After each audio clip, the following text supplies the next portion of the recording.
Opening hook, 100 words. Some nights swallow secrets whole, others spit them back out, jagged and screaming.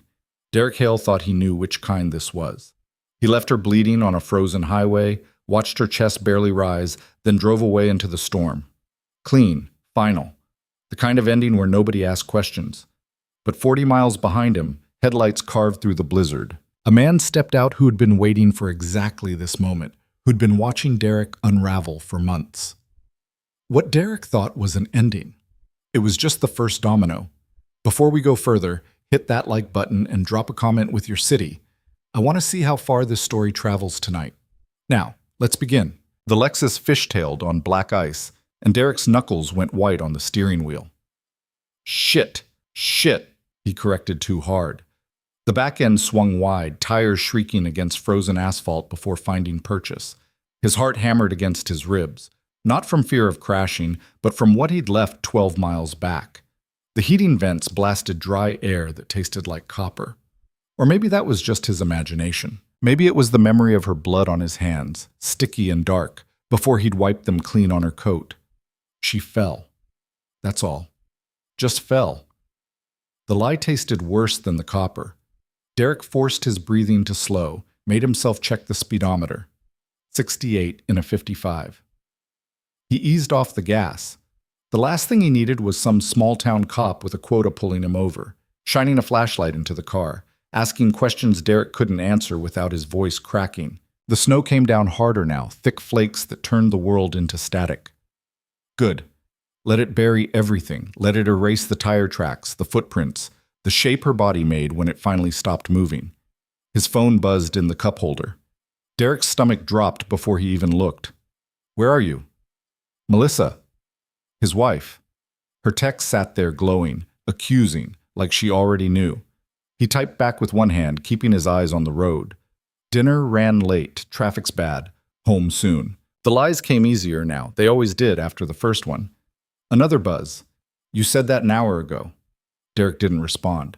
Let her stew. Let her think he was stuck in traffic or working late, or whatever story she needed to tell herself to keep pretending their marriage wasn't a corpse they were both too stubborn to bury. The truth was simpler and infinitely worse. He'd met Vanessa 8 months ago at a conference in Portland. She'd been working the hotel bar, and he'd been 3 scotches deep, riding the high of closing a deal that would put his commission over 6 figures. She laughed at his jokes, touched his arm when she talked, made him feel like someone other than the man who came home to a silent house and a wife who flinched when he raised his voice. The affair started that night. Messy hotel sex that left him feeling alive for the first time in years. Then it became weekly meetups. Then twice a week. Then she started talking about leaving her husband, and Derek started realizing he'd made a mistake. Because Vanessa wanted more than stolen hours and cheap motels. She wanted promises. A future. Things Derek had no intention of giving. He'd tried to end it 3 times. 3 times she'd cried, threatened, said she'd tell Melissa everything. Each time Derek smoothed it over, bought her things, made empty promises. Tonight, she'd pushed too hard. They were supposed to meet at their usual spot. A rest stop 40 miles outside the city, isolated enough that nobody asked questions. But Vanessa showed up different, desperate. She'd grabbed his coat, gotten in his face, said she was done waiting. You're leaving her or I'm telling her everything, tonight, right now. The ultimatum hung between them like a loaded gun.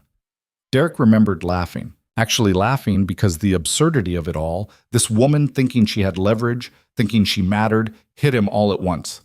That's when she'd slapped him. The rest happened fast. Too fast to think, too slow to forget. His hand around her throat, her nails raking his face. The struggle that sent them both stumbling toward the guardrail. The sound her head made when it cracked against metal. Then silence. Just her, crumpled on the ground, breath rattling, blood spreading dark against fresh snow.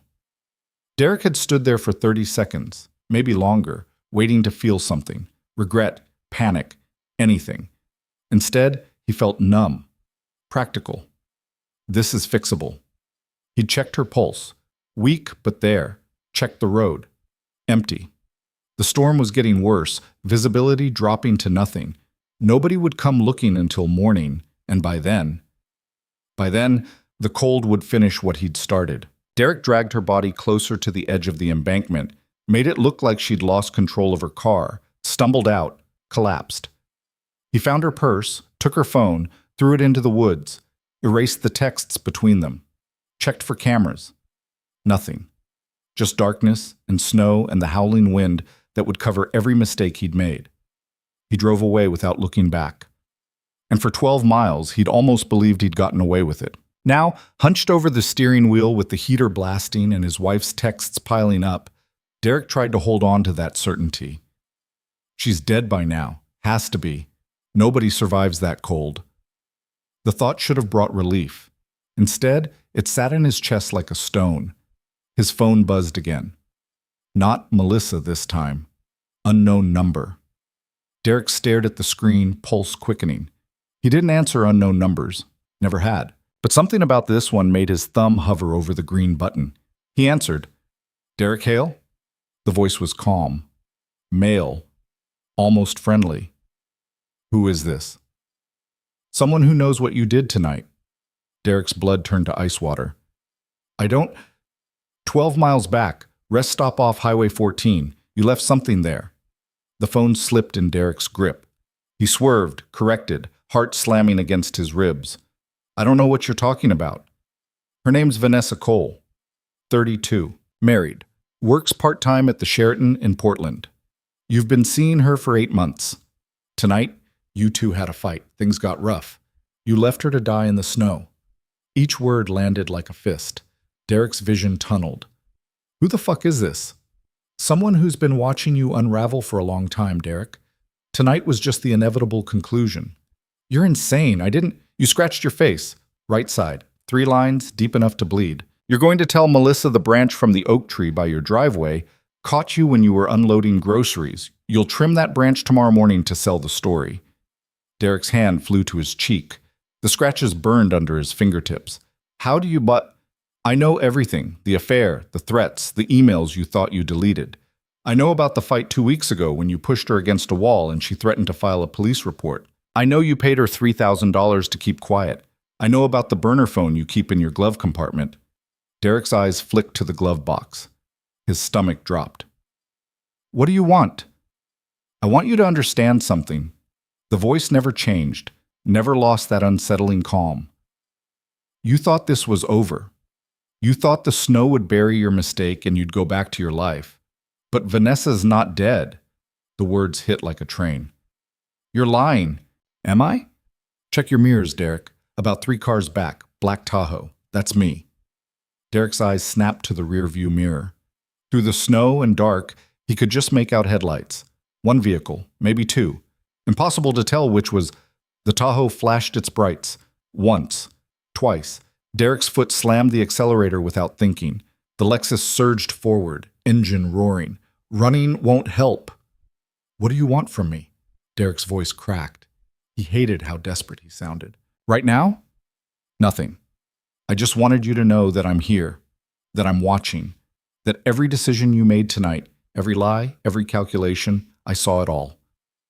This is blackmail. You want money? I don't want your money, Derek. I want you to sit with what you've done.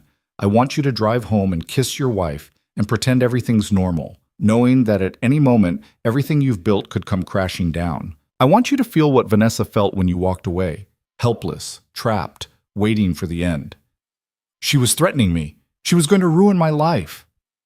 So you ruined hers first. Except you didn't ruin it, Derek. You ended it. Or tried to. The difference matters. She's alive? The question came out strangled. For now, the cold does terrible things to the human body. Even if she survives, there's brain damage to consider. Frostbite. Organ failure. She might spend the rest of her life in a hospital bed, unable to speak, unable to tell anyone what you did. Would that be better or worse for you, I wonder? Derek couldn't breathe. The car felt too small, too hot, the walls closing in. Why are you doing this? Because men like you always think you'll get away with it. You think you're smart enough, careful enough. You think the world owes you a clean ending. A pause. I'm here to prove you wrong. The line went dead. Derek hurled the phone against the passenger window. It bounced off and clattered to the floor. He looked in the mirror again.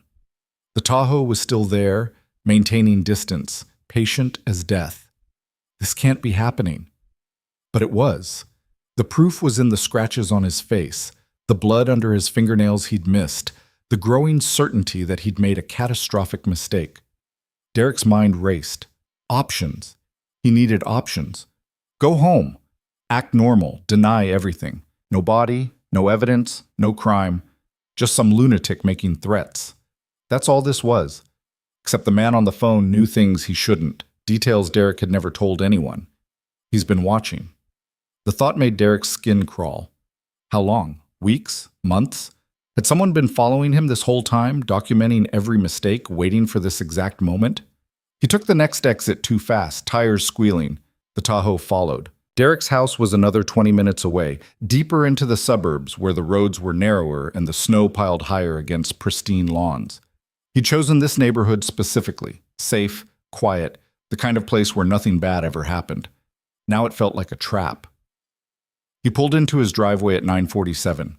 The porch light was on. Melissa's car sat in the garage. The Tahoe drove past slowly, then disappeared around the corner. Derek sat in the car for a full minute, hands shaking, trying to put his face back together. He pulled down the visor mirror. The scratches were worse than he'd thought. 3 jagged lines from cheekbone to jaw, red and angry, branch from the oak tree, just like he said. The realization that his alibi had already been written for him made everything worse. Derek got out, grabbed his briefcase from the back seat, and walked to the front door like a man heading to his execution. Melissa was in the kitchen, wine glass in hand, staring at her laptop. "You're late." Traffic was hell. Snow's getting worse. Derek dropped his briefcase, shrugged out of his coat. His hands were steadier than he expected. Melissa looked up, her eyes widened. "Jesus, Derek, what happened to your face?" "Branch from the oak tree. Caught me when I was getting out of the car. I need to trim that thing tomorrow." She set down her wine glass, crossed the kitchen. For a second, Derek thought she might actually care. Then she grabbed his chin, turned his head toward the light, inspecting the damage with the clinical detachment of someone examining a broken appliance. "You should clean that. It's going to scar." "I'll be fine." "Suit yourself." She released him, stepped back. "Dinner's in the fridge if you want it. I already ate." "Thanks." Melissa returned to her laptop. The conversation was over. This was what their marriage had become. Transactions and silence. Derek walked upstairs, locked himself in the bathroom, and stared at his reflection. The man looking back was a stranger. Same face, same eyes, but hollowed out. Haunted. "Vanessa's not dead." The words kept circling. If she was alive, she could talk, could identify him, could destroy everything. Unless she didn't remember. Trauma did that sometimes, wiped memories clean, left gaps that could never be filled. Maybe that's better. Maybe she'll wake up and won't remember anything. Derek clung to that hope while he cleaned the scratches, watching pink-tinged water spiral down the drain. His phone buzzed. He'd retrieved it from the car floor on his way in. Another text from the unknown number. "Sleep well, Derek." He deleted it, blocked the number. It didn't make him feel any safer. That night, Derek lay in bed beside his wife, staring at the ceiling while she snored softly. Every sound made him flinch, every creak of the house settling, every gust of wind against the windows. He didn't sleep. And 40 miles away, on a frozen highway where the snow had finally stopped falling, a man named Adrian Voss knelt beside Vanessa Cole's barely breathing body and made a promise. "You're not dying tonight. I won't let you." He'd been following Derek for 3 months, ever since Melissa Hale hired him. Adrian was good at his job, too good, some said. He didn't just surveil cheating spouses. He studied them, learned their patterns, their tells, the exact moment they'd cross a line most people never came back from. He'd known tonight was coming, had seen it building in Derek's texts in the way his meetings with Vanessa had turned from passionate to desperate to violent. Adrian had been parked a quarter-mile down the road when Derek drove away. He'd waited exactly 7 minutes before approaching, long enough to let Derek think he'd escaped, short enough to keep Vanessa alive. Now, as he wrapped her in thermal blankets and called for an ambulance using a voice scrambler to keep his identity hidden, Adrian felt the familiar weight of what came next. This wasn't justice. Not yet. Justice required time, precision, and making sure men like Derek understood exactly how small they were. The ambulance arrived 18 minutes later. Adrian flagged them down, gave them just enough information to save her life, then disappeared into the trees before they could ask questions. By the time the paramedics loaded Vanessa onto a stretcher, her vitals were stabilizing. Hypothermic, concussed, barely conscious, but alive. Adrian watched from the tree line as they worked. Then he returned to his Tahoe and drove back toward the city, back toward Derek Hale's perfect suburban life. The game had begun, and Derek didn't even know he was already losing. Mshas. 3 days later, Derek's life was still intact. Barely. He'd gone to work, smiled at colleagues, closed deals. At home, he trimmed the oak tree branch like he'd said he would. Melissa watched from the kitchen window, sipping coffee, saying nothing. The news hadn't reported anything about a woman found on Highway 14. Derek checked obsessively. Local stations, police scanners, social media. Nothing. Maybe she died after all. Maybe the whole thing was a bluff. But the Tahoe kept appearing, always at a distance, always watching. Adrian didn't call again, didn't text, just followed. The psychological pressure was exquisite. Derek started making mistakes, forgot a meeting, snapped at a client. Melissa noticed but didn't comment. She'd stopped caring about his moods years ago. On the 4th night, Derek broke. He drove back to Highway 14. The rest stop was empty. No police tape, no markers, nothing to suggest something terrible had happened here. Just snow and silence. Derek got out of the car, walked to the spot where he'd left her. The blood was gone. The snow had covered everything. See? No evidence, no body, no crime. Looking for something? Derek spun. Adrian stood 20 feet away, hands in his pockets, breath misting in the cold air. You. Me, Adrian agreed. He didn't move closer.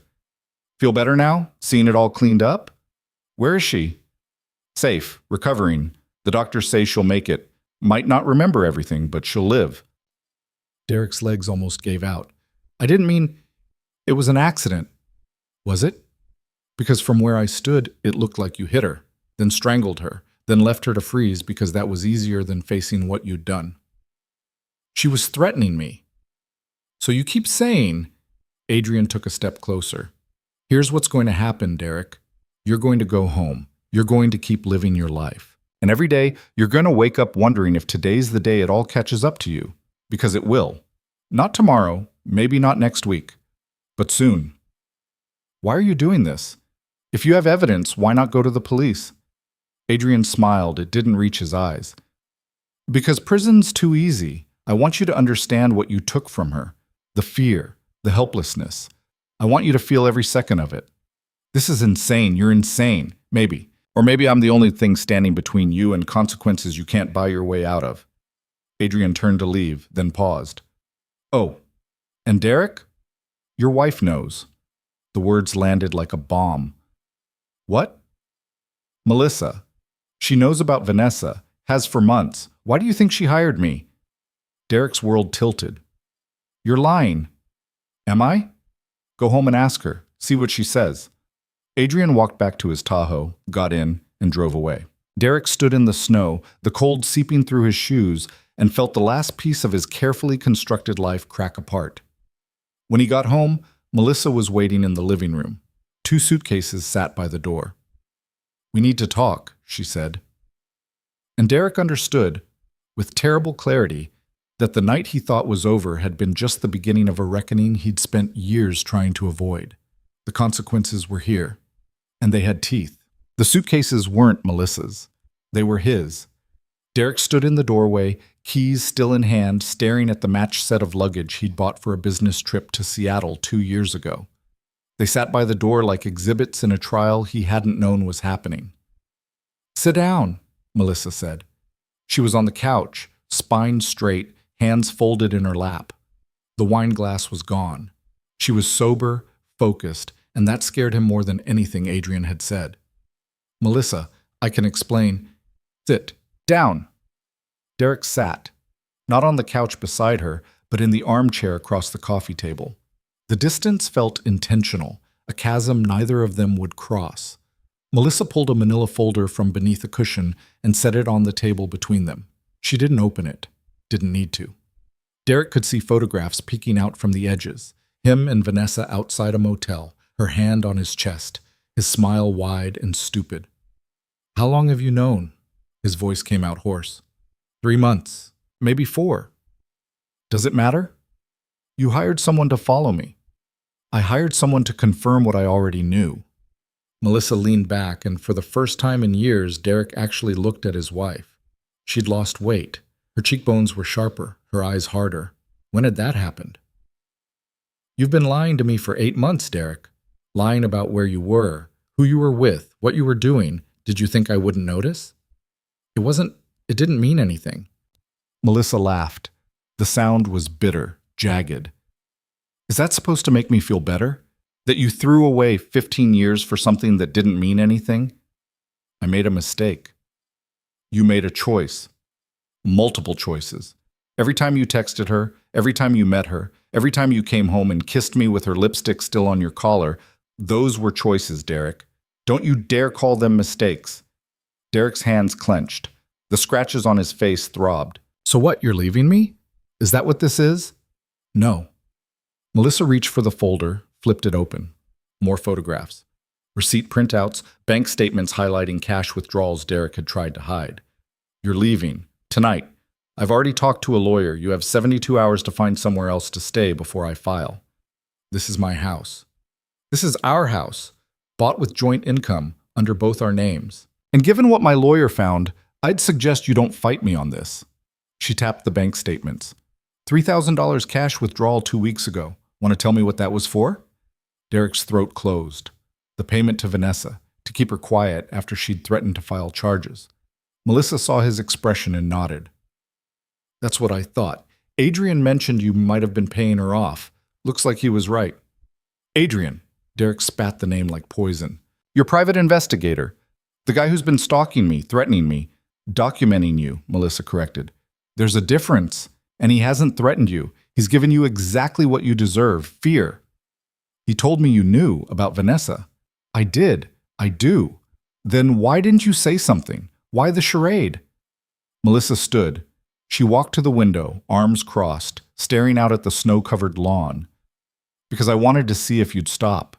If you'd come clean on your own. If somewhere in there, she gestured vaguely at him without turning around, there was still a man I could salvage. Turns out there wasn't. Melissa, I saw the news, Derek. Her voice dropped. Woman found on Highway 14 4 days ago. Hypothermia, head trauma. They're not releasing her name yet, but Adrian told me. Vanessa Cole, your girlfriend. Derek's blood turned to ice. Don't. Melissa finally turned. Her eyes were wet, but her voice stayed steady.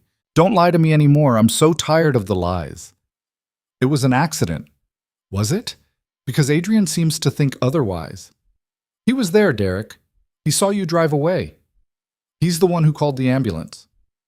He's been following me for months. That's illegal. That's proof. Melissa walked back to the couch, sat down, and met his eyes. Proof that you left a woman to die because it was more convenient than facing consequences.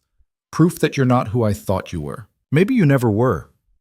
Derek wanted to argue, to defend himself, but the words died in his throat. Because she was right. Every word she'd said was right, and he couldn't deny it without digging himself deeper. What do you want from me? He asked. I want you out. I want a divorce. And I want you to understand that if you fight me on this, if you make this ugly, Adrian has enough evidence to bury you. Not just in court, criminally. He's holding on to it for now, waiting to see what you do next. But one wrong move, and he goes to the police with everything. That's blackmail. That's leverage. Learn the difference. Melissa stood again, grabbed the folder, and held it out to him. Take this. It's copies of everything Adrian gave me. Bank records, photos, emails you thought you deleted. Consider it a head start. You've got 72 hours to get your affairs in order. After that, I file. Derek didn't take the folder. Where am I supposed to go? That's not my problem anymore. Melissa dropped the folder onto his lap. Your suitcases are packed. I left out clothes for work and basics. Everything else stays here until we sort out the division of assets. You can't just kick me out of my own house. Watch me. Melissa walked to the door, opened it. Cold air rushed in. Go, Derek, before I change my mind and call the police myself. Derek looked at her, really looked, and saw no room for negotiation. This wasn't the woman he'd married. That woman had been softer, eager to please, willing to smooth over his rough edges. This woman had edges of her own, sharpened by months of betrayal and polished by whatever conversation she'd had with Adrian. He grabbed the suitcases, the folder, and walked out without another word. The door closed behind him with a finality that felt like a coffin lid. Derek stood on the porch, breath misting in the frigid air, and realized he had nowhere to go. No friends close enough to call at 11 at night. No family in the area. Just hotel rooms and the growing understanding that his life had collapsed while he wasn't paying attention. He loaded the suitcases into the Lexus, got in, and sat there staring at his house. The life he'd built, the lies he'd told, all of it crumbling because he'd thought he was smart enough to get away with it. His phone buzzed. Unknown number. Again. Derek answered. "What? How'd it go?" Adrian's voice, calm as ever. "You ruined my life." "No, Derek, you did that yourself. I just made sure you couldn't hide from it." "What do you want from me? Seriously. You want money? An apology? What?" "I want you to sit in what you've done. I want you to feel every second of the fear Vanessa felt when you left her to die. I want you to understand that actions have consequences, and you don't get to walk away clean just because you're used to getting what you want." "She's alive. You said so yourself. So what's the end game here? You follow me around forever?" "Until you confess. Until you turn yourself in. Until you face what you did instead of running from it." Derek laughed, sharp and bitter. "Yeah, that's not happening." "Then I guess we're going to be spending a lot of time together." The line went dead. Derek threw the phone onto the passenger seat and drove. No destination, just away. The streets were empty, the snow muffling everything. He ended up at a Hampton Inn off the interstate, paid cash for a room, and collapsed onto a bed that smelled like industrial detergent. Sleep didn't come. Every time he closed his eyes, he saw Vanessa's face. The way her eyes went wide when his hand closed around her throat, the sound of her head hitting metal, the stillness that followed. At 3 in the morning, Derek pulled out his laptop and started searching. Vanessa Cole, news reports, police updates. He found a brief mention buried in a local news site. Woman found in critical condition on Highway 14. Authorities investigating. No foul play suspected. No foul play. That meant no witnesses, no evidence, no reason to think it was anything other than an accident. Adrian was bluffing. Had to be. Except Adrian had been right about everything else. Derek snapped the laptop shut and stared at the ceiling until dawn crept through the curtains. The next day, he went to work like nothing had happened, smiled at the receptionist, made coffee in the break room, took calls and sent emails and pretended the world hadn't ended. Nobody noticed. Or if they did, they didn't care enough to ask. At lunch, Derek drove to a sporting goods store and bought a burner phone. He activated it in the parking lot, then called the hospital where Vanessa would have been taken. "I'm calling about a patient, Vanessa Cole. She was brought in a few days ago. Can you tell me her status?" The nurse on the other end hesitated. "Are you family?" "Brother. I've been out of town. Just heard what happened." "Let me transfer you to ICU." Derek waited, pulse hammering. If Vanessa was awake, if she could talk, if she remembered. "ICU, this is Brenda." "Hi, I'm calling about Vanessa Cole. I'm her brother. Can you tell me how she's doing?" Another pause. "Ms. Cole is stable but unconscious. She suffered significant trauma and hypothermia. The doctors are cautiously optimistic, but it's too early to say when or if she'll wake up." Unconscious. Derek's chest loosened. "And if she does wake up, will there be memory issues?" "That's hard to predict. Head trauma can cause amnesia, especially surrounding the event. We won't know until she regains consciousness." Brenda's tone shifted, suspicious. "If you're family, you should come in. Visiting hours are—" Derek hung up. Unconscious. Memory loss possible. That meant time. Room to breathe. He sat in the parking lot, the burner phone hot in his hand, and let himself believe that maybe, this could still go away. Then the Tahoe pulled into the spot beside him. Adrian got out, walked around to Derek's window, and knocked. Derek didn't roll it down. Adrian knocked again. "We can do this here or somewhere more private. Your choice." Derek rolled down the window an inch. What do you want? To talk, like civilized people. Adrian gestured to a diner across the street. Buy you a coffee. I'm not interested. Then I'll make it quick. Vanessa woke up this morning, briefly. She's sedated now, but the doctors say she's improving. Thought you'd want to know. The words punched through Derek's chest. She say anything? Adrian smiled. Not yet, but she will. And when she does, I'll be there to make sure someone's listening. You're not a cop. You can't do anything. I don't need to be a cop. I just need to be patient. Adrian stepped back. Enjoy your day, Derek. I'll be around. He got back in the Tahoe and drove off, leaving Derek sitting there with the burner phone and the crumbling certainty that he was running out of time. That night, Derek checked into a different hotel, paid cash again, kept the burner phone off unless he needed it. He started making contingency plans, fake names, cash reserves, exit strategies if things went sideways. But every plan required one thing, Vanessa staying silent, and Adrian wasn't going to let that happen. 2 days passed in a haze of cheap hotel rooms and sleepless nights. Derek went to work, kept up appearances, but the cracks were showing. He snapped at a junior associate, missed a deadline, got a concerned email from his boss asking if everything was okay. Derek replied with some excuse about personal issues and a family emergency. It bought him a week of slack, maybe less. On the third night, his real phone rang. Melissa. Derek almost didn't answer. Then curiosity got the better of him. What? The lawyer's filing tomorrow. I wanted to give you a heads up. Great, thanks for the courtesy. Derek, I'm not doing this to hurt you. I'm doing this because I can't keep living a lie. Funny, that's rich coming from you. What's that supposed to mean? You knew about Vanessa for months and said nothing. You hired someone to stalk me. You gathered evidence like you were building a legal case. You want to talk about lies, Melissa? Let's talk about yours. Silence on the other end. Then, quietly, I wanted to save our marriage. I thought if I had proof, if I confronted you with it, you'd stop. You'd choose us. But I didn't. No, you didn't. Her voice cracked. And then Adrian told me what you did, what you left her to. She stopped, breathed. I can't be married to someone capable of that. I didn't mean for it to happen. That doesn't make it better, Derek. It makes it worse. The line went quiet. Derek could hear her breathing, could picture her standing in their kitchen, holding the phone with shaking hands. Is this really what you want? He asked. It's what has to happen. Fine. File. Take the house, the money, whatever. Just leave me alone.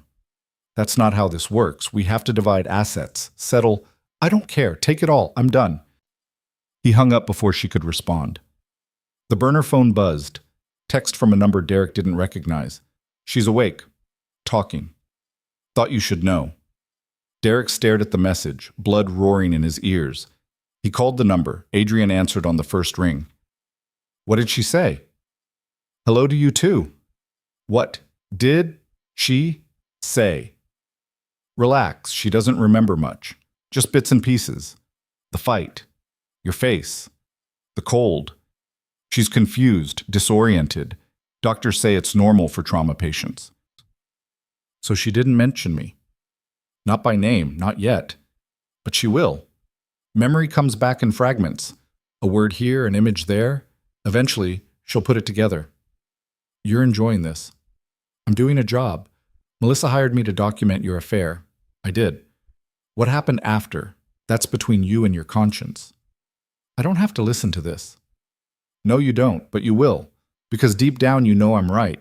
You know this doesn't end with you walking away. It ends with you answering for what you did. Derek hung up. He sat on the edge of the hotel bed, head in his hands, and felt the walls closing in. There was no way out. Not really.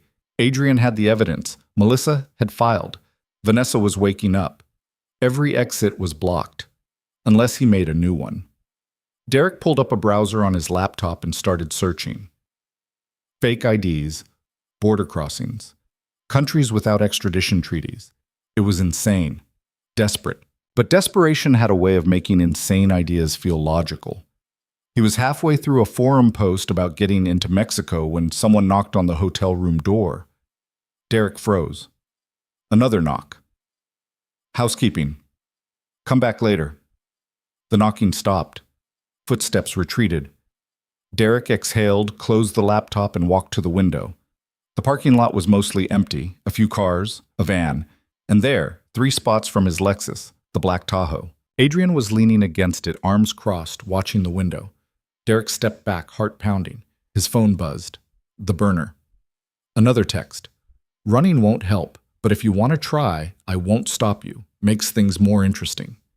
Derek grabbed his jacket, the burner phone, and his wallet. Left the laptop, the suitcases, everything else.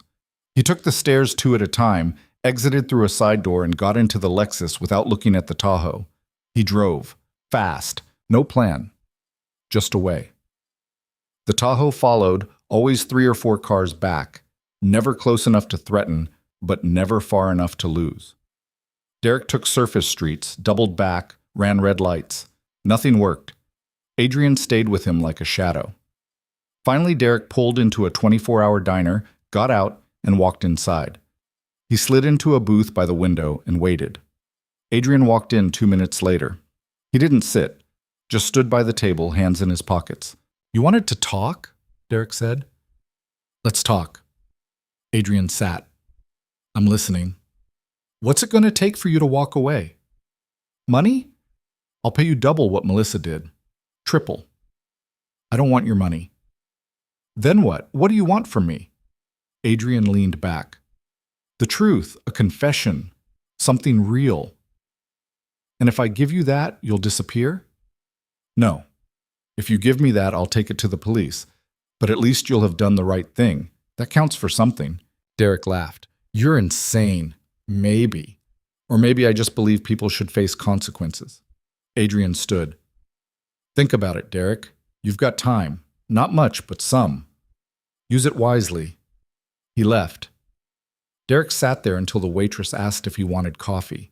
He ordered a cup he didn't drink and stared out the window at the Tahoe, still parked, still waiting. The trap was tightening, and Derek was running out of moves. The coffee went cold while Derek sat there watching the Tahoe through the diner window. Adrian didn't get out, didn't move, just sat behind the wheel like he had all the time in the world. Derek's phone buzzed, his real phone this time. A number he recognized, his boss. He let it ring. Whatever Robert wanted could wait.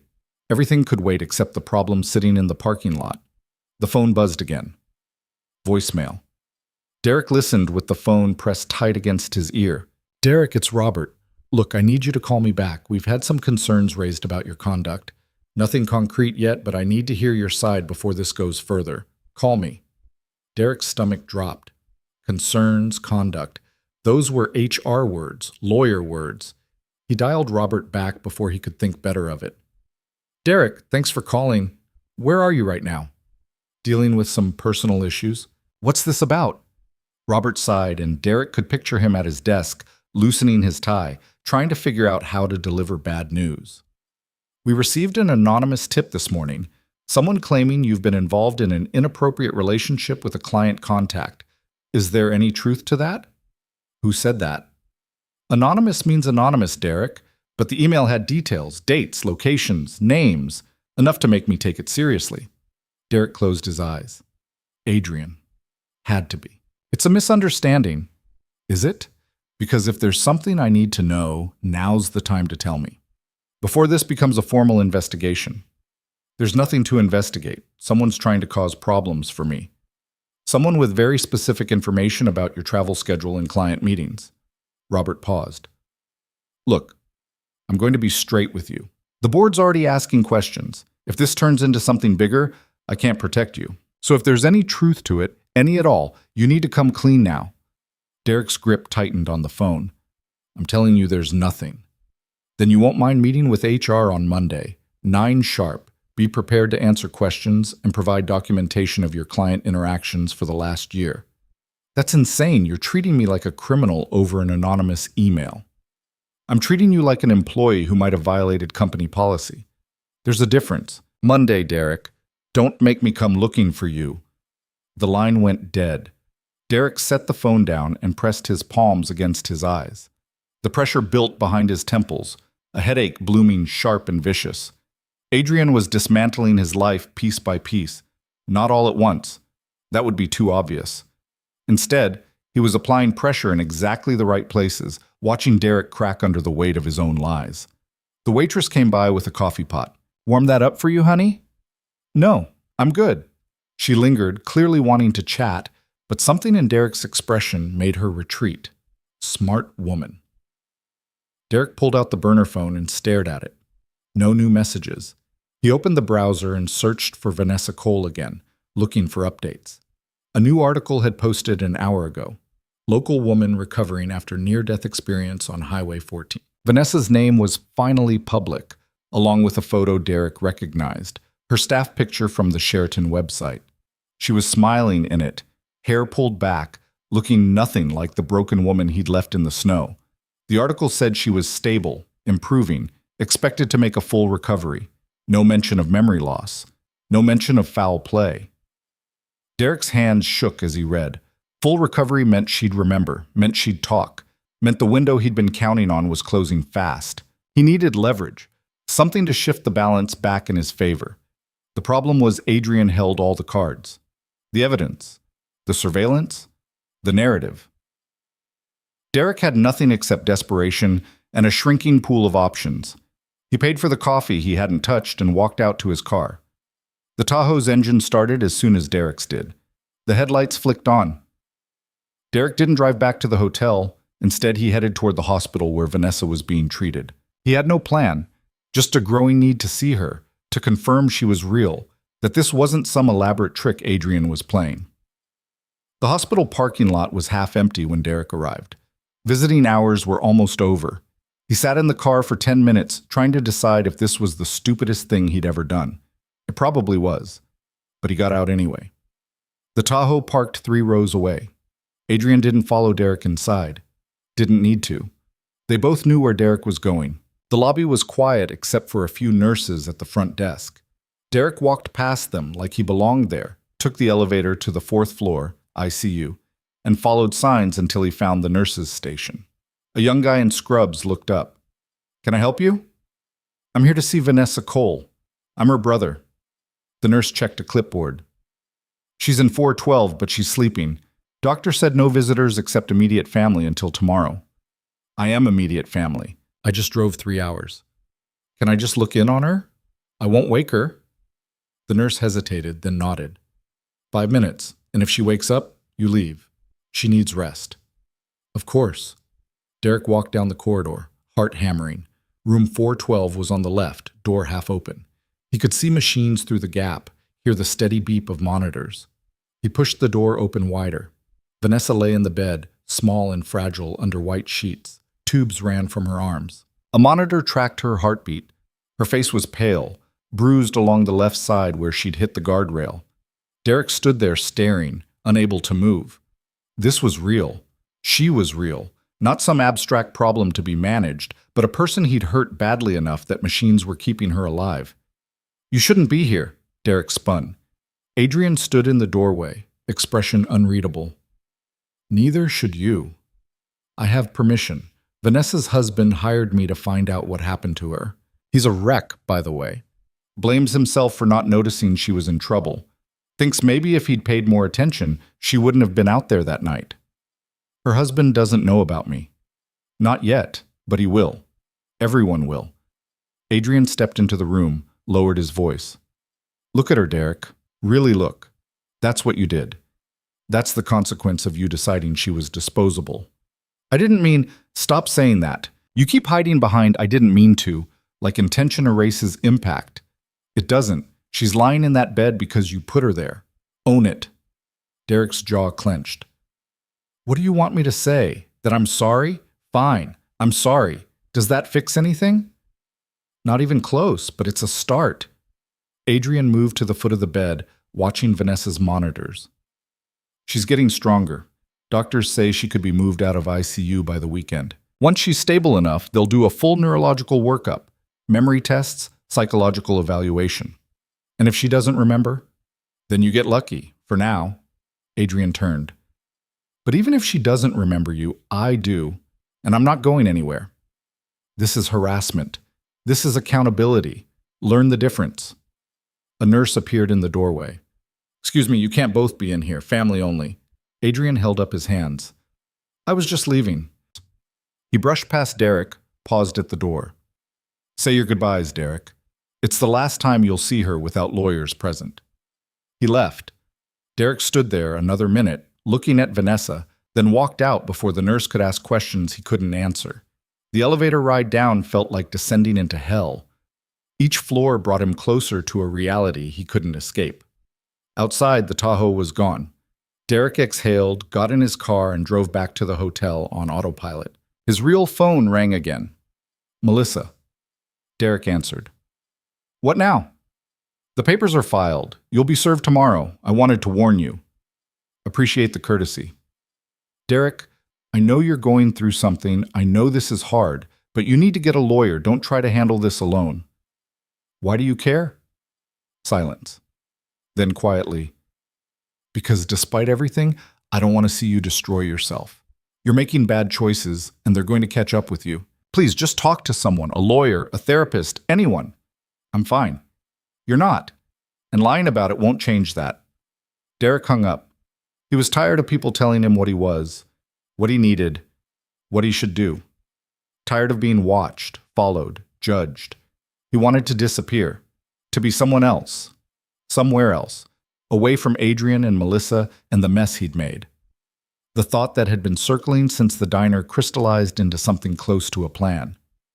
Mexico. He could drive there in 2 days, maybe less if he pushed it. Cross at Tijuana, lose himself in a border town where cash was king and questions were scarce. Adrian couldn't follow him there. Nobody could. It was insane, reckless. But staying meant facing charges, divorce, professional ruin.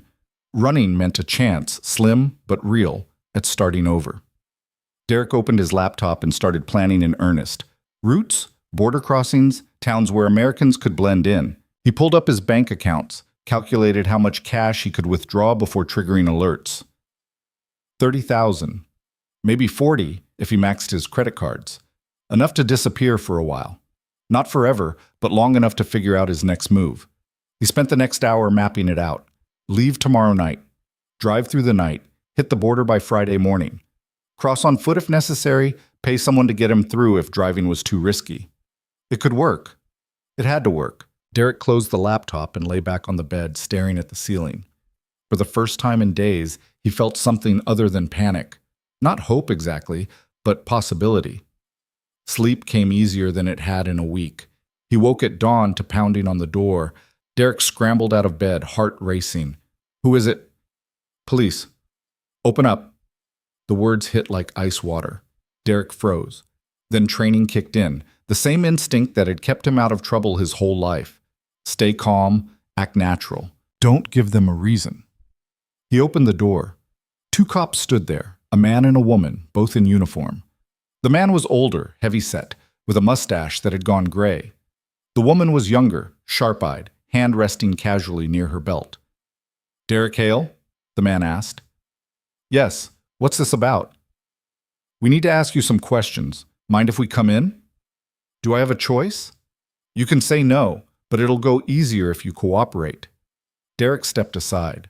The cops entered, the woman scanning the room while the man pulled out a notepad.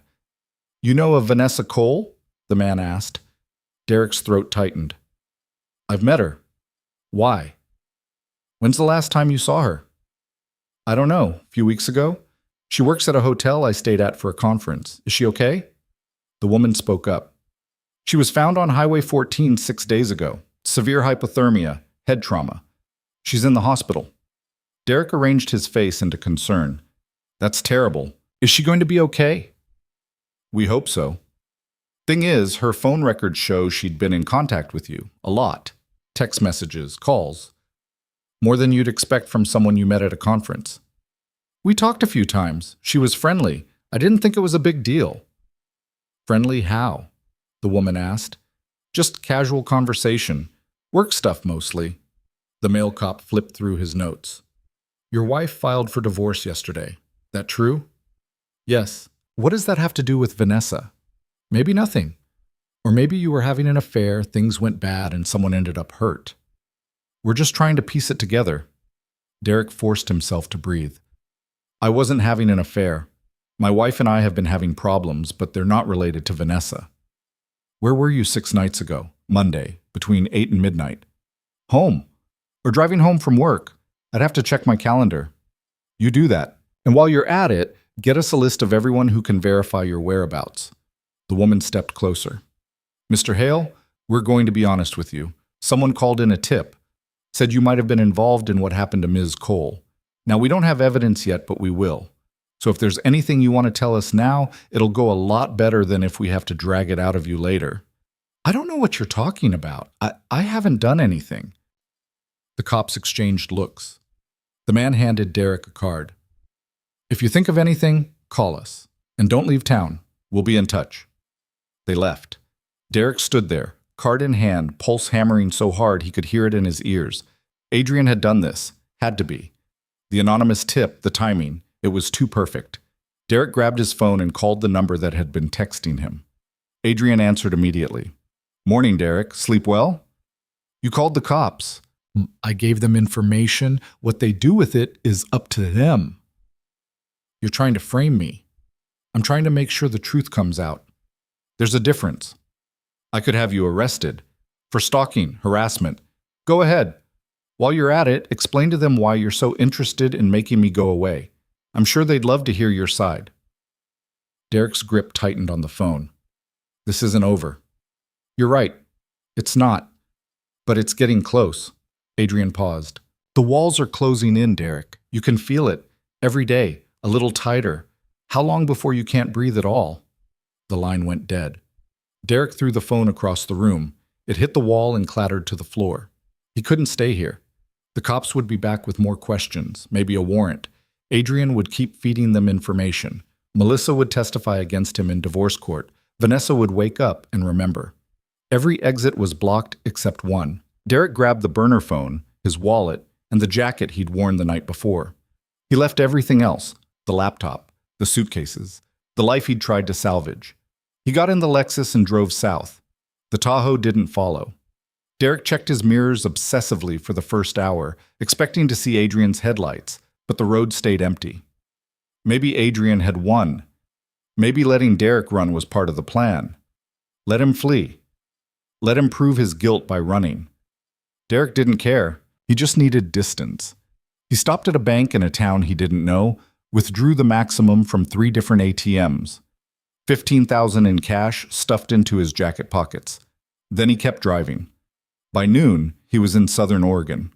By evening, he crossed into California. He stopped at a motel off I-5, paid cash, and collapsed onto a bed that felt like the last solid thing in a world turning liquid. His real phone had 17 missed calls. Melissa, Robert, the cops, numbers he didn't recognize. Derek turned it off and threw it in the trash. The burner stayed on, one last link to the world he was leaving behind. It buzzed at midnight. Text from Adrian. You made it to California, Redding, I'm guessing, or maybe further. Doesn't matter. You can run to Mexico, Derek, but you can't outrun what you did. It's following you. And eventually, you'll have to stop. Derek stared at the message. How did Adrian know? Was he guessing, or was there a tracker Derek hadn't found? He searched the car at 2 a.m, pulling apart seats, checking wheel wells, tearing through the trunk. Nothing. Either Adrian was bluffing, or the tracker was too well hidden to find. Derek got back in the car and kept driving, through the night, through exhaustion, through the growing certainty that this wouldn't end the way he'd planned. By dawn, he was south of Sacramento, maybe 5 hours from the border. His burner buzzed. Another text. Vanessa woke up an hour ago, fully conscious, talking. She remembers Derek, all of it.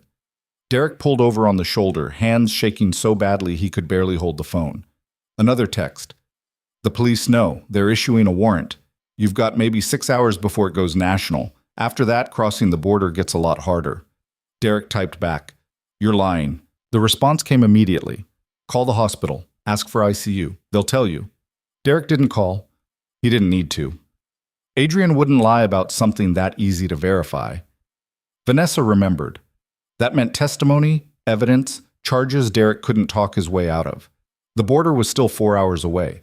If the warrant went out before he crossed, his phone buzzed again. This time, a call. Adrian. Derek answered. What? You're almost out of time. The smart move is to turn around. Go back. Confess. Take whatever deal they offer. Why would I do that? Because running makes it worse. Right now, you're looking at assault, maybe attempted manslaughter. If you run, they add flight, and judges don't look kindly on that. You could cut years off your sentence by cooperating. I'm not going to prison. Then you're going to die running. Because this doesn't end, Derek. Not with you free. Not with Vanessa's husband knowing what you did. Not with me watching. Oh, why do you even care? She's alive. She's going to be fine. What's the point of destroying me? Adrian's voice went cold. The point is that men like you always get away with it. You hurt people, and then you walk away clean because you're good at lying and the system's broken. I'm evening the scales. You don't know me. I know exactly who you are. I've been watching you for months. I know you cheat on your wife. I know you pay off people who threaten you. I know you left Vanessa to die because it was easier than facing consequences. You're not complicated, Derek. You're predictable. And pathetic. The words landed like punches. Derek hung up. He sat there on the shoulder while cars roared past, trying to think through the fog in his head. Turn back meant prison. Keep going meant a warrant, a manhunt, a life on the run. Neither option was good, but one gave him a chance. Derek pulled back onto the highway and kept driving south. The border was 3 hours away when the burner phone buzzed with a news alert he'd set up. Warrant issued for Derek Hale in connection with assault and attempted murder of Vanessa Cole. Considered armed and dangerous. Armed. He didn't even own a gun. Derek's foot pressed harder on the gas. The Lexus hit 80, then 90. Red and blue lights flashed in his mirror. Derek's heart stopped. He checked the speedometer, 93 in a 70 zone. The cop car closed the distance, siren wailing. Derek's mind raced. Pull over, play it cool, hope the warrant hadn't hit local databases yet. Or run and confirm every suspicion. He pulled over. The cop approached slowly, hand near his weapon. Young guy, buzz cut, California Highway Patrol. Derek rolled down the window, hands visible on the wheel. License and registration. Derek handed them over, trying to keep his hands from shaking. The cop took them back to his car. Derek watched in the mirror, waiting for the moment recognition hit. It took 30 seconds. The cop's posture changed. He reached for his radio. Derek didn't wait. He slammed the car into drive and punched the gas. The Lexus fishtailed, tires screaming, then shot forward. Behind him, the siren kicked into high gear. Derek wove through traffic, heart hammering, every instinct screaming that this was insane, that he should stop, that running from a cop only made things worse. But stopping meant handcuffs, meant jail, meant Adrian winning. Derek couldn't let that happen. The chase lasted 6 minutes. That's all. 6 minutes before Derek misjudged a turn, overcorrected, and sent the Lexus into a concrete barrier at 70 miles an hour. The impact was a bomb going off. Glass shattered, metal screamed. Derek's head snapped forward, airbag deploying too late. Then nothing. He woke up in a hospital, handcuffed to the bed. A detective sat in a chair by the window, scrolling through his phone. He looked up when Derek stirred. Welcome back. I'm Detective Morris. You're under arrest for the assault and attempted murder of Vanessa Cole. You have the right to remain silent. Derek closed his eyes and let the words wash over him. It was over. Adrian had won. And somewhere in a hospital 200 miles north, Vanessa Cole was alive and talking, making sure Derek would never walk away clean. The truth had caught up. And it had teeth. The hospital room smelled like disinfectant and failure. Derek stared at the ceiling tiles, water-stained, cracked in places, while Detective Morris droned through his Miranda rights for the second time. The handcuff bit into Derek's wrist, metal cold against skin that was bruised from the crash. Do you understand these rights as I have explained them to you? Derek didn't answer. His head throbbed where it had hit something during the impact. Airbag, maybe, or the window. The doctors had stitched a gash above his left eye, and every time he blinked, the stitches pulled. Mr. Hale, I need a verbal response. Yeah, I understand. Morris set down his phone and leaned forward, elbows on his knees. He was in his 50s, gray at the temples, with the tired eyes of someone who'd seen every variation of human stupidity. You want to tell me what happened out there? Why you ran? I want a lawyer. Smart. Most people in your position aren't. Morris stood, stretched. We'll get you one. Public defender's already been notified. She'll be here tomorrow morning. Until then, you sit tight. Doctors say you're stable enough to be moved to county lockup once they discharge you. Probably another day or two. What about bail? Morris smiled without humor. You just led CHP on a chase that ended with your car wrapped around a barrier. You're a flight risk. Judge isn't going to touch bail on this one. You'll be held until trial. The words settled like stones in Derek's chest. No bail meant jail. Meant sitting in a cell while the prosecution built their case, while Vanessa gave her statement, while Adrian fed them every piece of evidence he'd collected. Morris moved toward the door, then paused. For what it's worth, you should have stopped. Running made this worse, way worse. But I guess you figured that out already. He left. Derek closed his eyes and tried to think through the pain medication making everything fuzzy. He needed to plan. Needed to figure out his next move. But every scenario led back to the same place. A courtroom, a conviction, prison. The door opened again. Derek expected a nurse. Instead, Melissa walked in. She looked smaller than he remembered. Thinner. Her hair was pulled back in a ponytail, no makeup, wearing jeans and a sweater that had seen better days. She stood at the foot of the bed, arms crossed, not coming closer. They called me, she said. Listed me as your emergency contact. I told them we were separated, but they said you hadn't updated your paperwork. Why are you here? I don't know. Melissa's voice cracked. I keep asking myself that. You tried to kill someone, Derek. You ran from the police. And I'm standing here wondering if there's any part of the man I married left in there, or if he's been gone so long I just didn't notice. I didn't try to kill her. The police say otherwise. So does she. Vanessa's lying. Is she?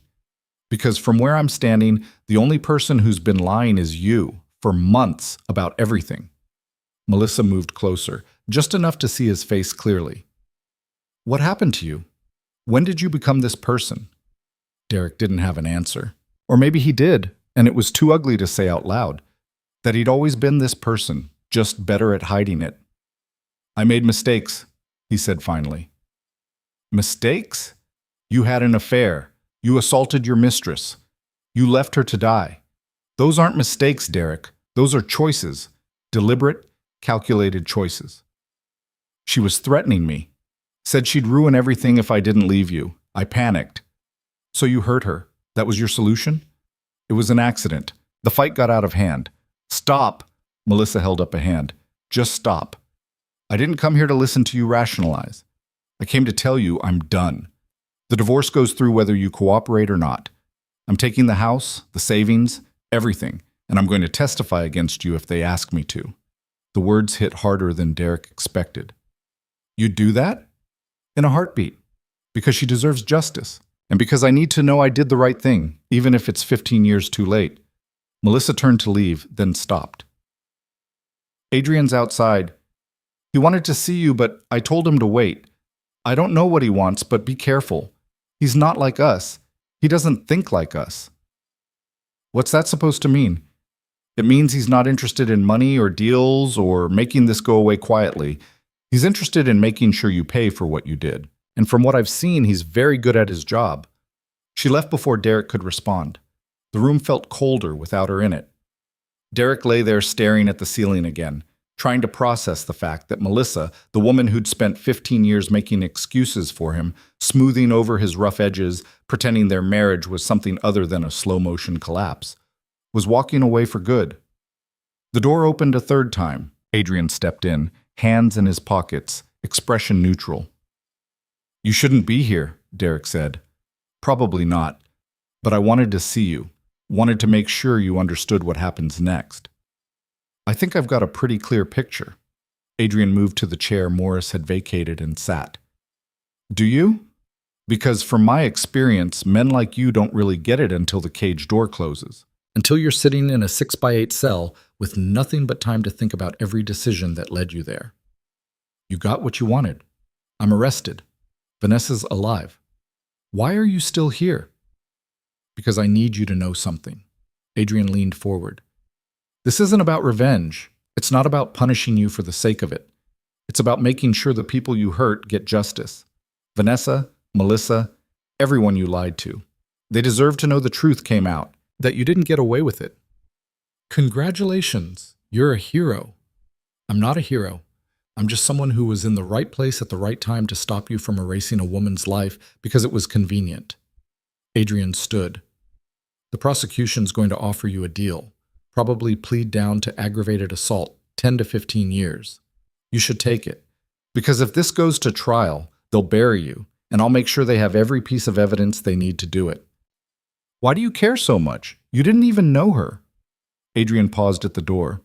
I didn't know her, but I know what it's like to be left behind, to be disposable in someone else's story. I wasn't going to let that happen to her, not if I could stop it. He left. Derek lay there alone, the weight of everything pressing down until he could barely breathe. The handcuff, the stitches, the knowledge that his life, the carefully constructed facade he'd maintained for decades, had collapsed in less than a week. A nurse came in to check his vitals. She didn't make eye contact, didn't speak except to tell him his blood pressure was elevated and the doctor would be by in the morning. She left quickly, like being near him was contaminating. Derek slept in fits and starts, waking every hour to the sound of footsteps in the hallway or the beep of machines monitoring patients he couldn't see. When he did sleep, he dreamed of snow and blood and Vanessa's face staring up at him with dead eyes. He woke at dawn to find a woman in a gray suit sitting in the chair. She had a briefcase open on her lap, paperwork spread across it. Mr. Hale, I'm Karen Reeves, public defender. We need to talk. Derek struggled to sit up. The handcuff rattled. What time is it? 6:15. I wanted to get here before the prosecution did. They're coming at 8 to formally charge you. Karen pulled out a legal pad. I've reviewed the preliminary evidence. It's not good. They have phone records, text messages, surveillance footage of you and Vanessa arguing outside the motel 3 weeks ago. They have her testimony, and they have a witness who saw you leave the scene. Adrian. The private investigator, yes. He's credible, detailed, and apparently has documentation going back months. Karen looked up. They're going to offer a plea deal, probably today or tomorrow. Aggravated assault with intent, 15 years, eligible for parole in 10. I'm not pleading guilty. Then you're going to trial, and I need to be honest with you. Your chances aren't great. Jury's going to see a man who had an affair, got caught, hurt his mistress, and ran when the police came. That's not a sympathetic defendant. I didn't try to kill her. That's what you'll say. But she's going to say you choked her, slammed her head into a guardrail, and left her in sub-freezing temperatures knowing she'd die without help. Who do you think the jury believes? The victim or the man who fled 3 states trying to avoid arrest? Derek's stomach turned. So what, I just give up? Take the deal and spend the next decade in prison? I'm saying you think very carefully about your options. Because if this goes to trial and you lose, you're looking at 25 to life. Attempted murder carries weight, especially when the victim nearly dies. Karen closed her briefcase. They'll bring the formal charges this morning. You'll be arraigned this afternoon, then transported to county lockup. I'll meet you there and we'll go over everything in detail. But for now, think about what I said. Think about whether fighting this is worth the risk. She left. Derek sat alone with the question hanging in the air. Was it worth it? Fighting, lying, clawing for some version of freedom that probably didn't exist anymore. He didn't have an answer. The DA's office sent 2 prosecutors at 8 sharp. A man and a woman, both young and hungry-looking, the kind who saw high-profile cases as career opportunities. They read the charges, attempted murder, aggravated assault, leaving the scene of a crime, evading arrest, and Derek felt each one like a nail in a coffin. Do you understand the charges as they've been presented? The male prosecutor asked. Yes. We'll be in touch with your attorney regarding a potential plea agreement. I'd advise you to take it seriously. The woman handed Derek's lawyer a folder. Discovery materials, everything we have so far. They left. Karen stayed. She opened the folder and flipped through page after page of evidence. Photos of Vanessa in the hospital. Medical reports detailing her injuries, transcripts of her statement, cell tower data placing Derek's phone at the scene. This is damning, Karen said quietly. All of it. If even half of this holds up in court, you're done. So I take the deal. That's my recommendation. 15 years is better than life. Derek laughed, sharp and bitter. 15 years is my life. I'll be 60 when I get out, if I get out. Then you should have thought about that before you left her in the snow. Karen's tone was flat, professional, but there was judgment underneath. She didn't believe him. Nobody would. Derek was discharged from the hospital that afternoon. 2 deputies escorted him in handcuffs and leg shackles to a transport van. They didn't speak to him, didn't acknowledge his existence beyond making sure he didn't run. The county jail was a squat concrete building that smelled like sweat and bleach. They processed him in silence. Fingerprints, mugshot, strip search. Gave him an orange jumpsuit and rubber shoes that were 2 sizes too big. His cell was on the second tier, 8 by 10 feet. A metal bunk bolted to the wall, a toilet with no seat, a sink that dripped constantly. His cellmate was a kid in his 20s with neck tattoos and dead eyes who looked at Derek once, grunted, and went back to staring at the wall. Derek climbed onto the top bunk and lay there staring at the ceiling. Through the bars, he could hear other inmates talking, arguing, someone crying in a cell down the block. This was his life now. Until the trial. Until the conviction. Until whatever came after. Karen visited 2 days later. She brought more discovery materials, more bad news. Vanessa's husband is pushing for maximum charges. He's hired a victim's advocate. They're going after you hard. Karen spread photos across the table in the consultation room. They've also added endangerment charges related to leaving the scene. If she'd died, it would have been murder 1. Since she didn't, it's attempted. But the DA's office is motivated. They want this. What about the deal? Still on the table. 15 years, aggravated assault. They'll drop the attempted murder charge if you plead out. And if I don't? Trial starts in 3 months. You'll sit here until then. And if you lose, you go away for 25 minimum. Karen leaned back. I know you don't want to hear this, but taking the deal is the smart play. You serve your time. You get out while you still have some life left. Derek thought about it. 15 years? He'd be 63.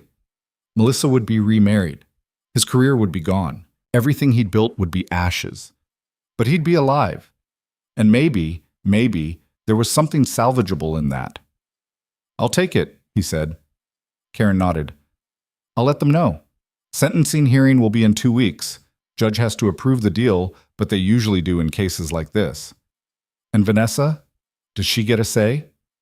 Victim impact statement. She'll speak at sentencing, so will her husband. You'll have to sit there and listen. Great. Karen packed up her materials. For what it's worth, you made the right choice. Fighting this would have destroyed you. I'm already destroyed. Then this way, you get to rebuild eventually. That's more than most people in your position get. She left. Derek went back to his cell and lay on the bunk, staring at the water-stained ceiling, and waited for the sentencing hearing that would seal his fate. 2 weeks crawled by. Derek spent most of it alone. His cellmate barely spoke. Other inmates avoided him once word spread about his charges. Hurting women didn't win you friends in jail. Melissa didn't visit, didn't write, didn't respond to the letters Derek sent trying to explain, apologize, something. Adrian didn't visit either. But Derek felt his presence anyway, in every piece of evidence the prosecution had, in every detail that couldn't be explained away. The sentencing hearing was held in a courtroom that felt too big and too small at the same time. Derek sat at the defense table in his orange jumpsuit, hands cuffed in front of him, while Karen reviewed notes. The judge was a woman in her 60s, stern-faced, reading through the plea agreement with the expression of someone who'd seen this exact scenario 100 times before. The prosecutor presented the state's case, outlining Derek's crimes in clinical detail. Then it was time for victim impact statements. Vanessa's husband went first. Mark Cole was a big man, broad-shouldered, with the kind of hands that had done manual labor. He stood at the podium and read from a piece of paper, voice shaking. Your Honor, my wife almost died because of this man. She's still recovering, still having nightmares. The doctors say she might never fully heal from the trauma. Derek Hale took the woman I love and nearly destroyed her because she was inconvenient, because she threatened his perfect life. He left her in the snow to die. And I have to live with the fact that if one person hadn't been driving by, if Adrian Voss hadn't stopped, I'd be burying my wife instead of watching her learn to walk again. Mark's voice broke. He looked directly at Derek. I hope you rot in there. I hope every day feels like the hell you put her through. He sat down. Then Vanessa stood. She was thinner than Derek remembered. Her left arm was in a sling. She walked slowly, carefully, like every step hurt. When she reached the podium, she didn't look at Derek, just at the judge. "I don't remember all of it," Vanessa said quietly. "The doctors say that's normal. Trauma does that. But I remember enough. I remember his hands around my throat. I remember hitting the ground. I remember the cold. And I remember thinking this was how I'd die. Alone. Because I made the mistake of believing someone when they said they cared." She paused, wiped her eyes. "I'm alive because someone else cared. Because Adrian Voss saw me and decided I was worth saving. But Derek Hale? He decided I wasn't, and I have to live with that. Every day. Knowing the man I trusted left me to die." Vanessa finally looked at Derek. Her eyes were hard. "I hope you think about me every day you're in there. I hope it haunts you." She sat down. The judge reviewed the plea agreement, asked Derek if he understood the terms, if he was entering the plea voluntarily. Derek said yes. What else could he say? "Derek Hale, you are hereby sentenced to 15 years in state prison for aggravated assault with intent to cause serious bodily harm. You will be eligible for parole after 10 years served. This court is adjourned." The gavel came down. Derek was led out in handcuffs while Vanessa and Mark watched. He didn't look back. 3 days later, he was transferred to a state prison 6 hours north. The facility was old, overcrowded, violent. His cell was smaller than the one in county. His cellmate was a lifer who made it clear Derek was at the bottom of the hierarchy. The first week was the worst. Derek got jumped in the yard by 3 guys who'd heard what he was in for, took a beating that left him with broken ribs and a black eye that wouldn't heal. Nobody helped. Guards looked the other way. This was justice, not the kind Derek had expected. Not neat, not clean, not proportional, just brutal and unrelenting. Months passed, then a year. Derek learned to keep his head down, to avoid trouble, to survive in a place designed to break him. Melissa finalized the divorce, took everything, like she'd promised. Derek signed the papers without fighting. Adrian never visited, never wrote. But Derek thought about him constantly, wondered if he was satisfied, if watching Derek's life implode had been worth the effort. Probably. Men like Adrian didn't operate on satisfaction. They operated on principle, and Derek had violated every principle that mattered. In the quiet moments, lying on his bunk at night, listening to the sounds of men who'd lost everything, Derek thought about Vanessa, about the choice he'd made that night, about how different things could have been if he'd just stopped, helped her, called for help instead of walking away. But he hadn't. And now this was his life. A cell, a jumpsuit, a number instead of a name. 15 years stretched ahead like an endless road. And somewhere out there, Vanessa was alive, rebuilding, surviving, while Derek paid the price for trying to erase her. The debt was steep, and it was only just beginning. 3 years into his sentence, Derek stopped counting days. Time became something else in prison. Not linear, not measurable, just a weight that pressed down and didn't lift. The seasons changed outside the narrow windows of his cell block, but inside everything stayed the same. Gray walls, gray faces. The same rotation of meals that tasted like cardboard. The same violence simmering just below the surface, erupting when someone looked at someone else wrong or said the wrong thing in the wrong tone. Derek had learned to make himself small. Invisible. He kept his head down in the yard, didn't make eye contact with anyone who might take it as challenge or invitation. He worked his assigned job in the prison laundry, folding sheets and towels, until his hands were raw, and went back to his cell at night without speaking to anyone. His cellmate had changed twice. The first guy got shanked over a gambling debt. The second one just disappeared one day, transferred maybe or put in solitary. Derek never asked. The current one was named Ray, a middle-aged man doing 25 for armed robbery.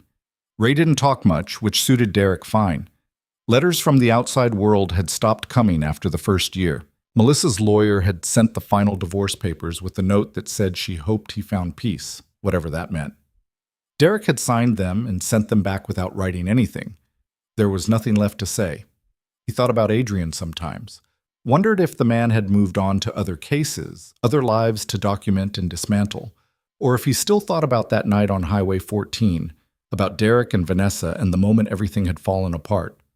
Probably not. Adrian had been right about everything. Derek was predictable, pathetic, exactly the kind of man who hurt people and expected to walk away clean. There was no mystery left to solve. Vanessa, though.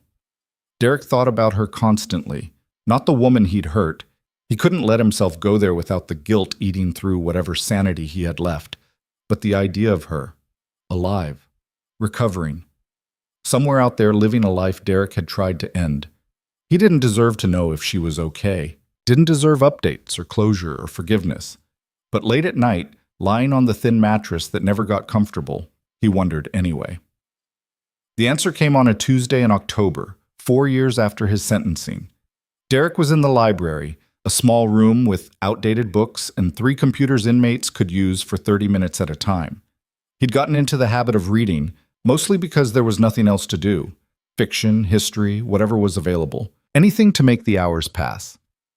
He was checking out a worn copy of a thriller when the librarian, an older woman named Mrs. Chen, who volunteered twice a week, handed him a newspaper. "Page 6, she said quietly. "Thought you might want to see." Derek took it, confused.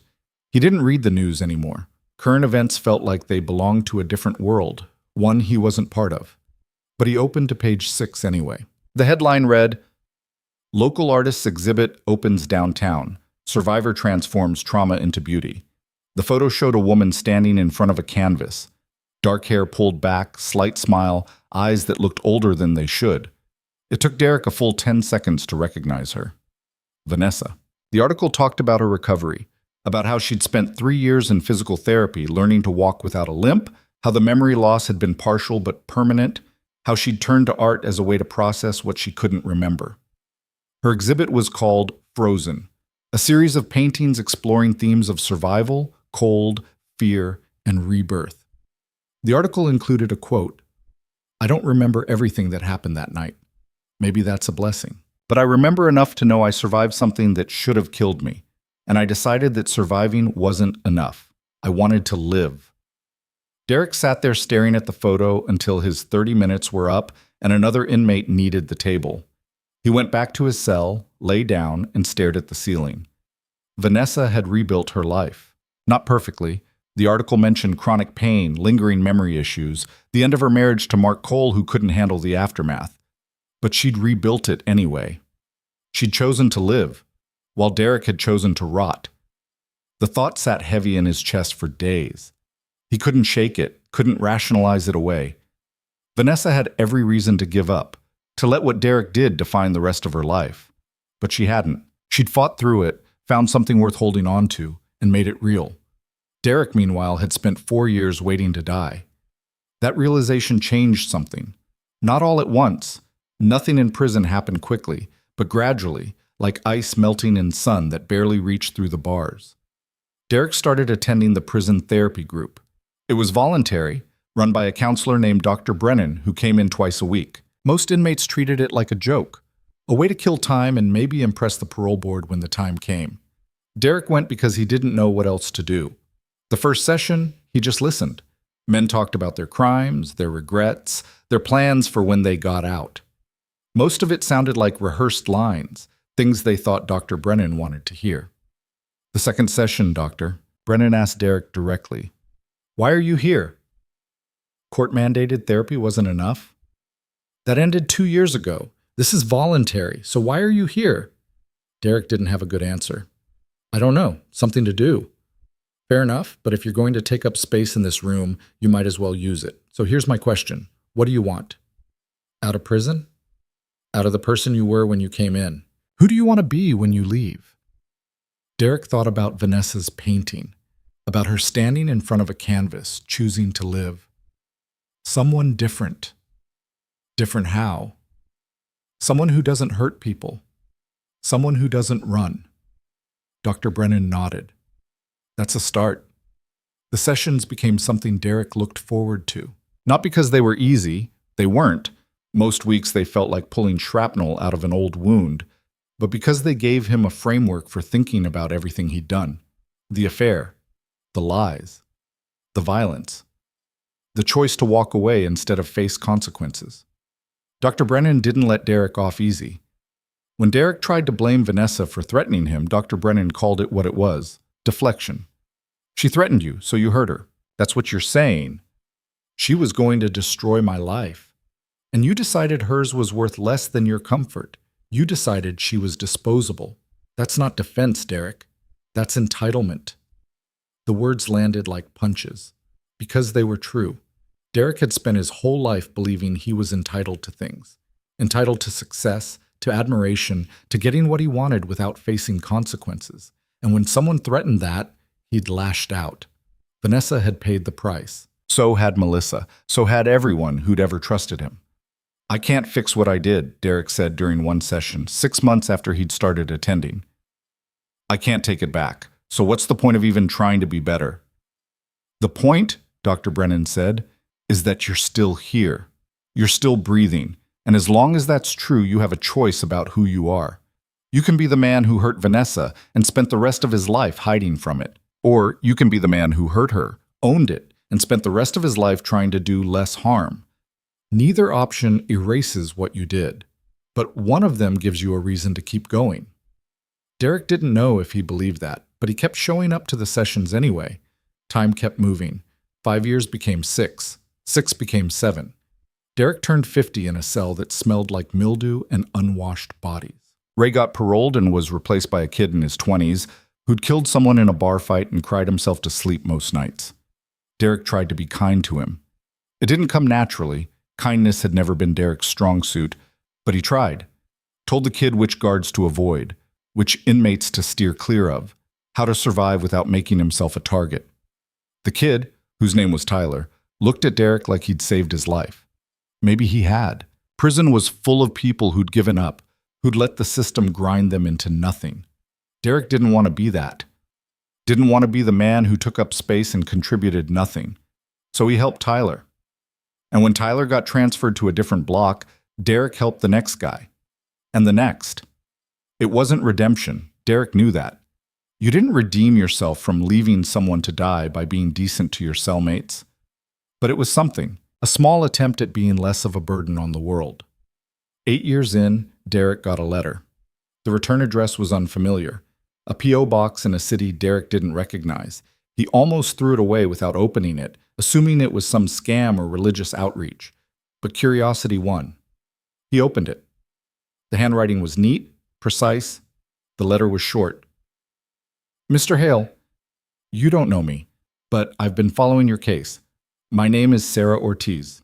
I'm a doctoral student studying restorative justice and prison rehabilitation. I've read about what happened with Vanessa Cole, and I've been reviewing court records, therapy reports, and parole board evaluations. I'm writing to ask if you'd be willing to participate in a research study about accountability and change. If you're interested, please write back. If not, I understand. Either way, I hope you're finding some measure of peace. Sarah. Derek read the letter 3 times. Then he folded it and put it in the small box under his bunk, where he kept the few personal items he'd accumulated. Photos from before, old letters from Melissa he couldn't bring himself to throw away, the newspaper article about Vanessa's art exhibit. He didn't write back. Not at first. The idea of participating in some academic study felt exploitative, like turning his crimes into data points for someone's dissertation. But the letter stayed with him. The part about accountability, about change. After 2 weeks, Derek wrote back. He kept it simple. I'll participate, but I want to know what this is really about. Why me? Sarah's response came quickly. Because you're still in there. Most people in your situation give up or double down on their innocence, but your therapy records show you're trying to do something different. I want to understand what makes that possible, and maybe use that understanding to help others. Derek agreed. Over the next year, he and Sarah exchanged letters. She asked questions about his childhood, his marriage, the affair, the night on Highway 14. She didn't judge, or if she did, she didn't show it. She just listened, asked follow-ups, and synthesized his answers into something that felt like it mattered. It was strange talking about himself to someone who had no stake in whether he lived or died. Sarah wasn't his lawyer, wasn't family, wasn't trying to fix him. She was just documenting who he was and whether change was possible. Derek didn't have an answer, but he kept writing. 9 years in, Derek was granted a parole hearing, his first. The board would review his case, hear statements, and decide if he was ready for supervised release. Karen Reeves, his public defender from the sentencing, came to help him prepare. She looked older, grayer, but her eyes were still sharp. "You've done well," she said, reviewing his file. "Therapy participation, good behavior, mentoring younger inmates. The board likes to see that. Does it matter? It might. Parole's a crapshoot, but you've got a better shot than most." Karen set down the file. "Vanessa Cole and her ex-husband submitted statements opposing your release. You should know that." Derek's stomach tightened. "What did they say?" "That you're dangerous, that you haven't served enough time, that they don't feel safe knowing you might be released." Karen's expression softened. "I'm sorry. I know that's hard to hear. They're right, though, aren't they? I am dangerous, or I was. The question is whether you still are. That's what the board's trying to figure out." The hearing was held in a small room with 5 board members sitting behind a long table. Derek sat across from them in his orange jumpsuit, hands folded, trying not to look as terrified as he felt. They asked about his crime, about Vanessa, about what he'd learned in therapy, what he'd do differently if he could go back. Derek answered honestly, didn't minimize, didn't deflect, owned what he'd done and admitted he couldn't fix it. "If you're released, what's your plan?" one board member asked. "Find work. Stay in therapy, stay away from anyone I've hurt." Derek paused. "I don't expect forgiveness. I don't deserve it. But I want to prove I'm not the same person who walked away that night, that I can be someone who does less harm."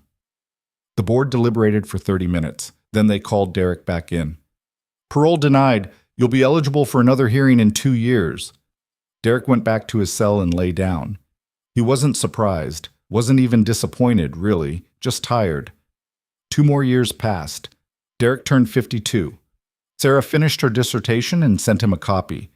He was mentioned throughout, anonymized but recognizable. She'd titled it Beyond Redemption, Accountability and Growth in High-Harm Offenders. Derek read it twice, saw himself reflected in her analysis, not redeemed, not forgiven, but changed in small, measurable ways. It wasn't enough, but it was something. His second parole hearing went differently. Vanessa didn't submit a statement this time. Her ex-husband did, still opposing release, but the tone was less angry, more resigned. The board asked the same questions. Derek gave the same answers, with 2 more years of therapy and self-examination backing them up. They deliberated longer this time. An hour. "Parole granted. You'll serve the remainder of your sentence under supervised release.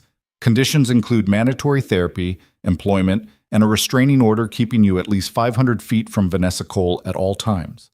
Violation of any condition results in immediate reincarceration. Do you understand?" Derek's voice caught. "Yes. You're released in 30 days. Derek walked out of that hearing in a daze. 11 years. He'd served 11 years of a 15-year sentence, and now he was getting out. He should have felt relief, joy, something. Instead, he felt terrified. The world outside had moved on without him. Technology, politics, culture, everything had changed, and Derek was about to step back into it with nothing but a criminal record and the knowledge that he'd destroyed lives. The 30 days passed too quickly. Derek said goodbye to Tyler, who'd ended up back in his block, packed the few belongings he'd accumulated, signed release forms, and listened to lectures about parole conditions. On a Tuesday morning in March, 12 years after the night on Highway 14, Derek Hale walked out of prison wearing donated clothes that didn't quite fit and carrying a bus voucher to a halfway house 6 hours away. The air outside tasted different, cleaner, sharper. Derek stood on the steps for a full minute, breathing it in, before a guard told him to move along. The halfway house was exactly what Derek expected, overcrowded, underfunded, full of men trying to navigate a world that didn't want them. Derek found work washing dishes at a diner. Minimum wage, brutal hours, but honest. He showed up on time, kept his head down, didn't complain. His parole officer was a woman named Angela Ross, mid-40s, who'd been doing this long enough to spot bullshit from a mile away. "You screw up once, you're back inside," she told Derek at their first meeting. "I don't care how good your therapy records are.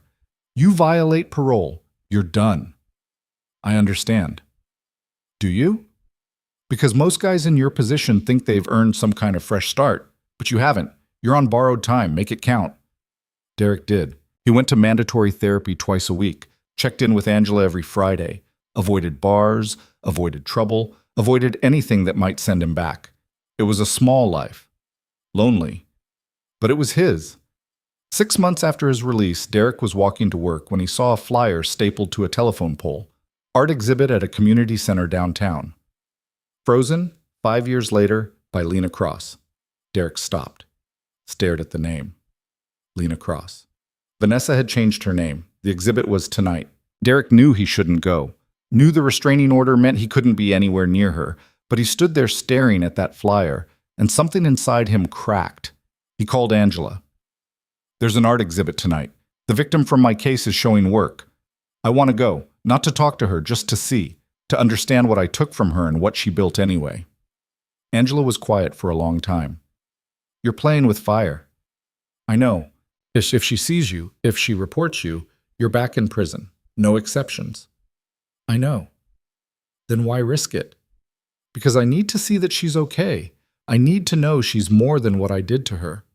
Angela sighed. I'll come with you. We stay in the back. We don't approach. We leave the second she notices you. Understood? Understood. The community center was small, packed with people admiring paintings Derek couldn't see from the doorway. He and Angela slipped in, stayed near the exit, half hidden behind a pillar. And then Derek saw her. Vanessa, Lena now, stood in the center of the room, talking to a small crowd. She looked different. Older, obviously, but also stronger, more present. She gestured at a painting behind her. A massive canvas dominated by whites and blues, a figure curled in snow, but with streaks of gold breaking through the cold. This one's called Thaw, Lena said. Her voice was steady, confident. It's about the moment you realize survival isn't the end. It's the beginning. The moment the cold stops defining you and you start defining yourself. Someone asked a question Derek couldn't hear. Lena laughed, and the sound was genuine, alive. Derek felt something break inside him. Not guilt, that was always there, but something deeper. Grief, maybe. For who he'd been.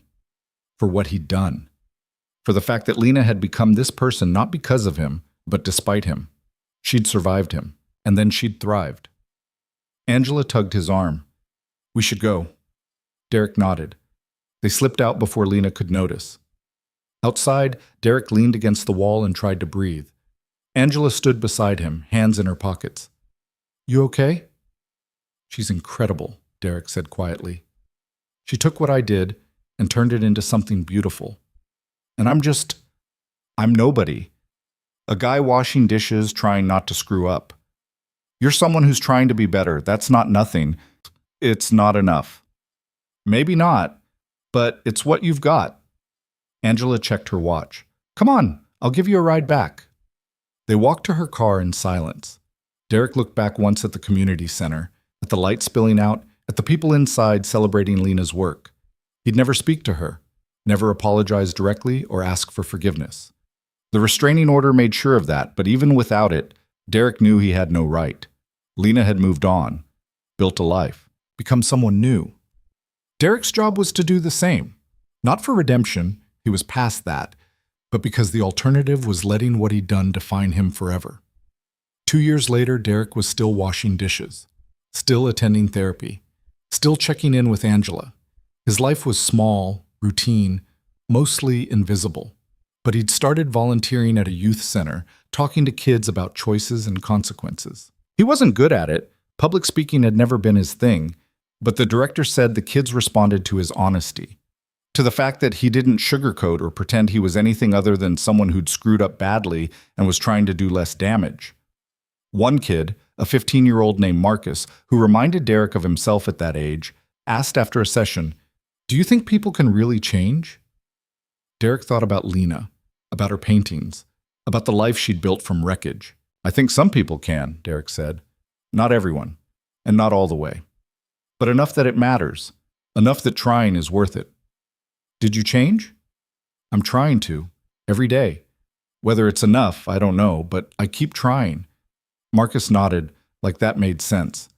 Derek went home that night to his tiny apartment with the secondhand furniture and the walls that were too thin.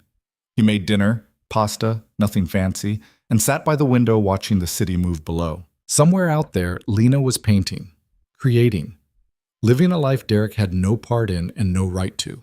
And Derek was here, trying, failing sometimes, trying again. It wasn't redemption, but it was something, and for now that had to be enough. Years passed. Derek grew older. The world kept turning. He heard through Angela that Lena had gotten remarried, that her art was selling, that she'd written a memoir about survival and reinvention. Derek didn't read it, didn't need to.